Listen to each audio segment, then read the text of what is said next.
Madame la conseillère exécutive, Monsieur le conseiller exécutif, mardi 28 janvier, la Méridionale et Corsica Linea ont officialisé une réponse commune à l'appel d'offres de la concession de services publics de la desserte maritime sur les 7 prochaines années. Cet accord industriel mettra sûrement fin aux grèves, incessantes malédictions de nos bateaux, mais elle scelle dans le même temps leur tombeau, celui de leur concurrence. 2 mois après l'adoption de ce rapport, des voies d'eau semblent déjà fragiliser l'armature de cette compagnie maritime régionale. Son montage, bien complexe au niveau capitalistique, et sa maîtrise peu saisissable de l'outil naval, passant successivement de l'acquisition à la renonciation, puis à la location d'espaces capacitaires de navires équipés et armés, le laissait déjà présager. Gage d'innovation, garantie des droits du consommateur, la libre concurrence y fut noyée, sacrifiée sur l'autel d'une promesse de campagne. Dans sa chute, l'article 1er du règlement cabotage du 7 décembre 1992 du Conseil européen consacrant le libre jeu de la concurrence entre les compagnies maritimes, qui ne semble pas non plus épargné. Et ce, en dépit de la CEMOP, Société d'économie mixte à opération unique, outil choisi pour maintenir ce principe, du moins en surface.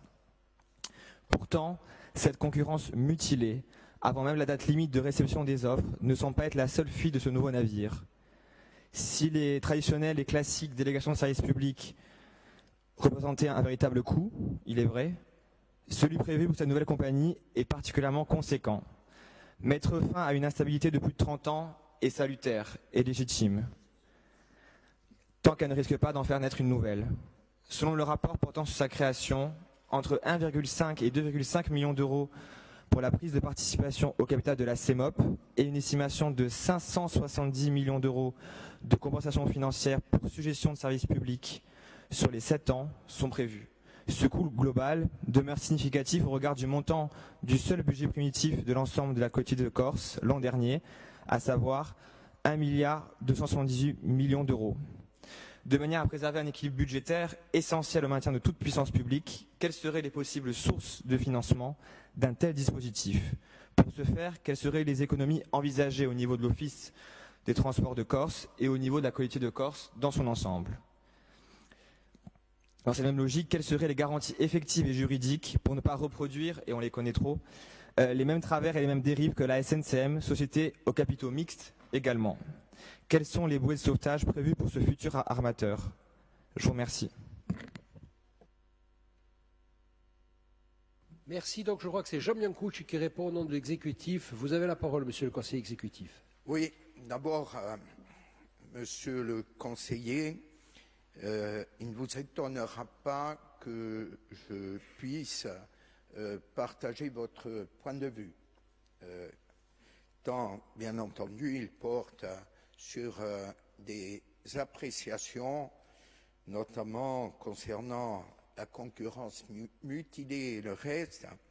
C'est votre droit, mais je crois qu'on est sur un sujet qui est extrêmement sérieux dans la mesure où la problématique du transport maritime, du transport en général, nous a fait bien sûr beaucoup réfléchir, et beaucoup réfléchir parce que nous avons eu tous collectivement à subir des situations dont il faut se rappeler qu'elles ont été préjudiciables tant du point de vue de la dimension économique que sociétale que financière. Et que, bien entendu, l'intelligence qu'on a pu mettre dans la réflexion, elle doit se retrouver dans la proposition. Cette proposition, vous le savez, elle a été débattue à l'Assemblée de Corse. Il nous semble que c'est une proposition raisonnable. C'est une proposition qui répond directement à la problématique. Il n'est pas dit que dans l'avenir, les choses puissent évoluer, dans la mesure où, bien entendu, du point de vue à la fois de l'économie, mais en matière de transport, vous le savez, les choses vont très vite, et donc on doit s'adapter. Mais pour l'heure, la proposition de l'exécutif et de l'Assemblée de Corse, en tout cas de sa majorité, c'est une proposition raisonnable qui correspond aux besoins de la situation. Donc, comme vous le savez, la CEMOP a pour obligation l'exécution d'un contrat. Ce contrat de délégation de service public est parfaitement maîtrisé, je peux vous l'assurer. Et puis, le prévisionnel de compensation s'inscrit directement et complètement dans la continuité des contrats de délégation de service public existants. J'en parle d'autant plus que j'ai eu à présider, d'ailleurs j'étais accompagné notamment par Christelle Cambette qui est là, la délégation de service public et donc la commission qui a pu attribuer et qui a eu à valider ou pas les propositions qui ont été faites. Donc on connaît parfaitement le dossier. Le montant actuel de la dotation de continuité territoriale permet une certaine élasticité, mais ne permet pas non plus de revenir à des situations que l'on a connues par le passé et qui nous ont menés droit dans le mur. Autrement dit, on est tenu de gérer cette dotation, si je peux me permettre, en bon père de famille, c'est-à-dire à la fois en prenant en compte les intérêts collectifs du peuple corse, mais aussi la nécessité d'avoir une gestion financière rigoureuse. Donc ça, le montant actuel de la dotation de continuité territoriale est de, un chouïa près, 187 millions d'euros. Sur ces 187 millions d'euros, 85 millions d'euros vont au transport maritime. Donc tout ça est à intégrer, sachant que par le passé, on a dépassé allègrement les 104 millions d'euros.